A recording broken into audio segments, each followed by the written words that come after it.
Well, that cheap fabric was so cheap that there were tensions that were still left in the warp and weft, which is really nerdy stuff. It's geek stuff, but anyway, there were tensions left in the fabric, and so when it was rolled out and cut, it shrank back up again.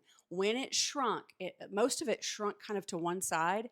It completely passed over the plant. So the plants were not centered in the hole anymore, the planting hole. The planting hole shifted over 2 to 3 inches. And that was for every bare root strawberry. So these are baby plants. They're only a couple few days old. They are tenuous at best. They're laying down roots. It's touch and go. And now all of a sudden, the hole that I put them in, has now moved and they're not getting any sunlight. And I didn't notice that it had happened the day prior. So they had been that way a whole day. We were out there Frankensteining those beds. We were cutting. I think I cut each 130-foot row 4 times, pulled up the landscape fabric, shifted it over, was cutting like little holes. It took several hours to fix. We fixed it, and I think I only lost like 10 or 20 plants. I will never do that again. I will never. You get what you pay for. If you can spring for the DeWitt 5 ounce, it's really worth it. I can't make any promises.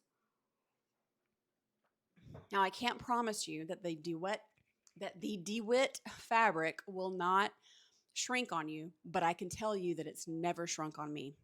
And I've been doing this for 5 years now, building these beds. A lot of this is permanent around the perimeter of my garden. Some of it gets a lot more use, and so it's been replaced more frequently. I've laid down thousands of feet of landscape fabric for the purpose of vegetable gardening, and the DeWitt 5 ounce fabric is worth it if you can get it. If you can afford it, do it, because it hasn't shrunk. It keeps its structural integrity. It's a bit thicker. It stands up to your elements. And we don't want this fabric to break down. It's not ideal to have that plastic fabric to break down. And so the thicker it is, the longer it will last and it won't break down. So that is what I recommend for you. I'll never forget that. Um, yeah, that was a harrowing experience, but it's a good story now.